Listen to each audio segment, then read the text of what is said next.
Hello everyone and welcome back to my channel. तो इस episode की स्टार्ट में हमें डॉक्टर हान को दिखाते हैं। जेल में डॉक्टर हान के पास नाम सुनक्यू आता है जो कि बहुत अमीर आदमी हैं। उनकी बातों से हमें पता चलता है कि सनक्यू को भी पता है कि डॉक्टर हान ने एक ऐसा बच्चा बनाया है जिसका दिल कभी भी मर नहीं सकता। सनक्यू पूरा हो चुका होता है लेकिन अभी भी उसमें जिंदा रहने की बहुत चाह है और इसलिए वो डॉक्टर हान को जेल से बाहर निकालता है ताकि उस बच्चे का दिल उसे मिल सके। और डॉक्टर हान से कहता है कि मैं तुम्हें ये आखिरी मौका दे रहा हूँ, अगर तुम पास हो गए तो ठीक है वरना तुम कभी बेल पे भी यहाँ से बाहर नहीं निकल पाओगे। उन जॉन को दिखाते हैं जो ग्रीन हाउस के मलबे को हटाता है लेकिन वहाँ पर छेनी नहीं होती। छेनी बोर्ड पे होती है और चोर उस पे फायरिंग कर देते हैं। एक गोली तो छेनी के अपर से गुजर जाती है और छेनी टेलीपोर्ट हो जाती है। वो चोर बहुत सी गोलियां मारते हैं और फिर देखते हैं कि छेनी वहाँ पर नहीं होती और कहने लगते हैं कि वो कहाँ गई, यहाँ तो हर तरफ पानी ही है। छेनी दोबारा से गायब होकर उस ग्रीन हाउस जगह पर ही पहुँच जाती है। मिस्टर सॉन्ग वहाँ अचानक से छेनी को देखते हैं तो हैरान हो जाते हैं कि ये कहाँ से आई। पालू भी छेनी को देख लेता है। छेनी अपनी जैकेट देखती है जिस पर गोली से सुराख होता है। फिर वो यूजोंग को देखती है तो उसके पास जाती है। मिस्टर सॉन्ग छेनी को बुलाने की कोशिश तो करते हैं लेकिन ऊंची आवाज से नहीं बोल पाते और छेनी भी यूजोंग के पास चली जाती है। छेनी यूजोंग के कंधे पे हाथ रखती है तो वो डर जाता है और छेनी को हवा में उड़ा देता है। फिर पालू को दिखाते हैं वो सूरन और जूरान को बता रहा होता है कि वो 3972 ही था जिसे मैंने आज देखा है। जूरान कहती है क्या तुम्हें उसके बारे में पता है? तो सूरन कहती है कि हाँ बिल्कुल,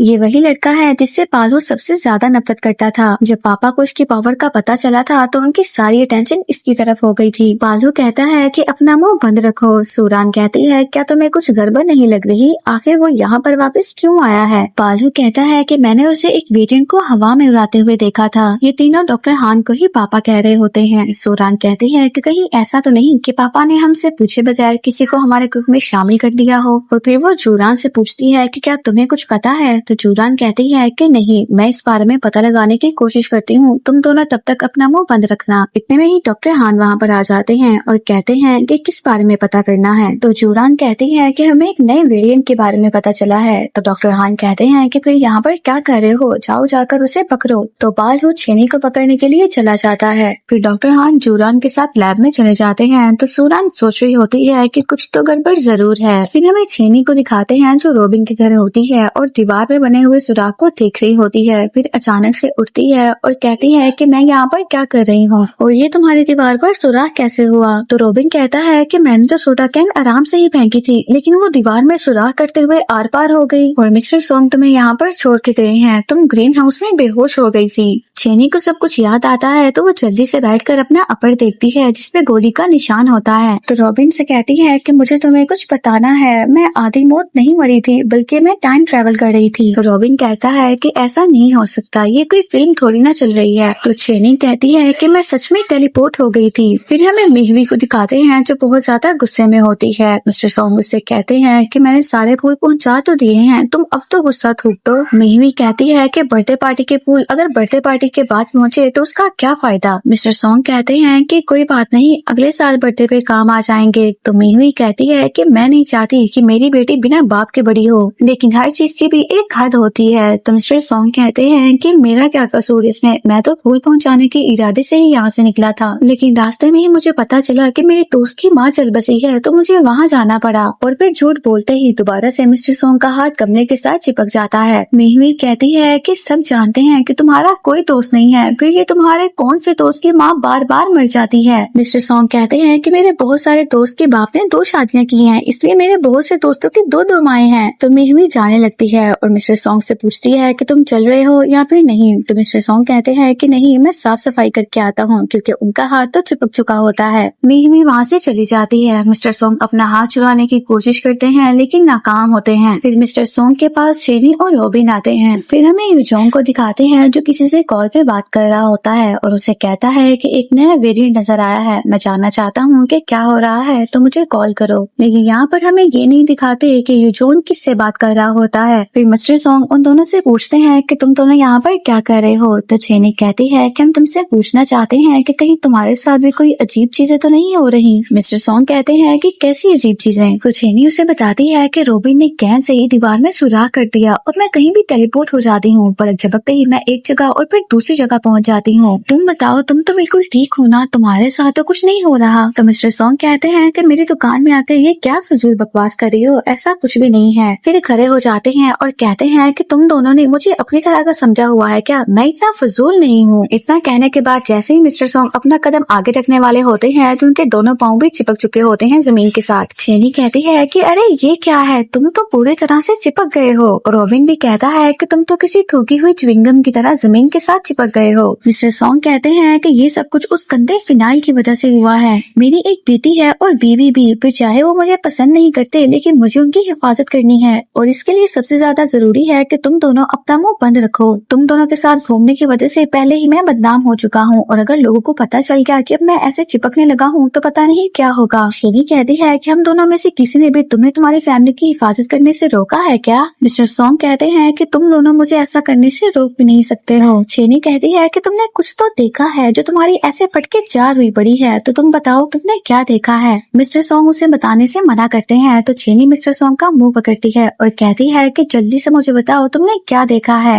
वरना मैं जाकर सबको बता दूंगी कि तुम चीजों के पीछे पड़ने के साथ साथ अब उनमें चिपकने भी लगे हो। तो मिस्टर सॉन्ग उसे चिल्लाते हुए फिर बताते हैं कि तुम मरने वाली थी, उस मिस्टर टट्टू के हाथों तुम मरने वाली थी। फिर हमें सिटी हॉल का सीन दिखाते हैं। यांगसुक देखता है कि मौसम काला हो रहा है तो ये जोंग से कहता है कि काले बादल छा रहे हैं। फिल्मों में अक्सर जब ऐसा होता है तो जरूर कुछ बुरा होता है। यांगसुक की बात सुनने के बाद जैसे ही ये जोंग सामने देखता है तो चेनी उसके सामने खड़ी होती है। ये जोंग कहता है कि टिकट लेकर मेरा वेट करो, तो चेनी साथ ही उसे टिकट दे देती है जिसका नंबर 10 होता है। ये जोंग कहता है कि ठीक है, बताएं फिर मैं आपकी क्या मदद कर सकता हूँ? तो चेनी कहती है कि सोच लो, क्या मैं सबके सामने बोल दूं कि मुझे क्या मसला है? तो ये जोंग कहता है कि जी हाँ बोलें। तो चेनी कहती है कि कल उस सुनसान ग्रीन हाउस में तुमने मेरे साथ क्या किया था? ये जोंग कहता है कि मैं नहीं जानता आप किस बारे में बात कर रही हैं। तो चेनी कहती है कि क्या मैं तुम्हें अच्छे से बताऊं, क्या तुम भूल गए कि तुमने मेरे साथ क्या किया था? सभी उन दोनों की बातें ही सुनने लगते हैं। चेनी कहती है कि तुमने अपने दोनों हाथों से। चेनी कितना कहते ही जोंग कहता है कि मैं आपकी कोई मदद नहीं कर सकता और फिर अगले टोकन के लिए बेल बजाता है तो नेक्स्ट टोकन भी चेनी के पास ही होता है। फिर यहाँ पर हमें बहुत ही मजे का सीन देखने को मिलता है जहाँ पर ये जोंग बार बार बेल प्रेस करता है और चेनी उस पे टोकन दिए जाती है। नायोंग कहती है कि वो भी यहाँ पर नया है, वो इस उल्टी खोपड़ी को कैसे चलेगा, क्या हमें उसकी मदद करनी चाहिए? तो यांगसुक कहता है कि नहीं, अगर आज उसने इस उल्टी खोपड़ी को छे लिया फिर तो ये जिंदगी में कुछ भी कर सकता है। फिर ये जोंग यांगसुक के पास आता है और मुख्तलिफ जगहों की कंप्लेन के बारे में बताता है कि मैं वहाँ पर देखने के लिए चला जाता हूँ। तो यांगसुक उसे मना कर देता है क्योंकि हर जगह जाने में कोई न कोई मसला जरूर होता है। फिर नायोंग उसे एक जगह का बताती है और कहती है कि तुम वहाँ पर चेक करने के लिए चले जाओ। चेनी काफी सारे टिकट्स लेकर आती है और कहती है कि एक जिम्मेदार सिटीजन यहाँ पर अपने काम के लिए आया है लेकिन यहाँ के लोग तो अपना काम ही नहीं सही से करते। फिर ये जोंग अपने टेबल पर आउट ऑन बिजनेस लगाता है और वहाँ से जाने लगता है। फिर हमें मिस्टर सॉन्ग और रॉबिन को दिखाते हैं जो बाहर बैठकर प्याज छील रहे होते हैं। रॉबिन कहता है कि चेनी अंदर ठीक तो होगी ना? तो मिस्टर सॉन्ग कहते हैं कि अंदर बहुत से लोग हैं तो वो सबके सामने उसे कुछ नहीं करेगा। फिर वो दोनों ये जोंग को बाहर आता हुआ देखते हैं। चेनी भी उनके पास आती है और कहती है कि जल्दी से चलो। वो लोग सभी प्याज उठाकर अपनी वैन में रखते हैं। मिस्टर सॉन्ग उससे पूछ रहे होते हैं कि तुम ठीक तो हो ना, तुम सही सलामत हो, तुम्हारे हाथ पैर तो सही सलामत है ना? चेनी कहती है कि अगर तुम्हें मेरी इतनी ही फिक्र थी तो फिर मुझे अकेले अंदर ही क्यों जाने दिया? मिस्टर सॉन्ग कहते हैं कि मैं तो तुम्हें पहले ही कह रहा था कि मत जाओ। फिर रॉबिन चेनी से कहता है क्या तुमने उससे पूछा ये कोई सुपर पावर है या फिर कोई बीमारी? मिस्टर सॉन्ग कहते हैं तुमने उससे पूछा कि ये सब कुछ हमें अकेले ही झेलना होगा या फिर सरकार से इस बारे में कोई मदद भी ले सकते हैं? चेनी कहती है कि उसका पीछा करोगे तो कुछ पूछूंगी ना, जल्दी चलो। फिर हमें चेनी की दादी को दिखाते हैं जो डायरेक्टर चुई की डेड बॉडी के पास आती है। पुलिस ऑफिसर कहते हैं कि इनके घर वालों के बारे में हम कुछ नहीं जानते और इनके घर से जो सुसाइड नोट मिला है उसमें हमें आपका ही नाम मिला था। चेनी की दादी कहती है कि डायरेक्टर चुई ने सुसाइड किया है। फिर पुलिस ऑफिसर चेनी की दादी को डायरेक्टर चुई का सुसाइड नोट दे देते हैं और कहते हैं कि आप ये पढ़ लें, आपको पता चल जाएगा। नोट पे लिखा होता है कि डॉक्टर हान बहुत ही अच्छे इंसान हैं, हम सब गलती कर रहे हैं तो तुम्हें उनसे माफी मांगनी चाहिए। फिर हमें फ्लैशबैक दिखाते हैं कि जूरान ने डायरेक्टर चुई को हिप्नोटाइज किया होता है। जूरान की सुपर पावर होती है कि वो लोगों के माइंड को कंट्रोल कर लेती है और जो चाहती है वो उनसे करवाती है। अभी भी जूरान ने उनके माइंड को कंट्रोल किया होता है और ये सुसाइड नोट लिखवा रही होती है। डॉक्टर हान डायरेक्टर चुई से कहते हैं कि मैं तुमसे अब आखिरी बार पूछूंगा, वो चाइल्ड ऑफ इटर्निटी कहाँ पर है? जूरान उनके माइंड को कंट्रोल करती है और कहती है कि इन्हें जवाब दो।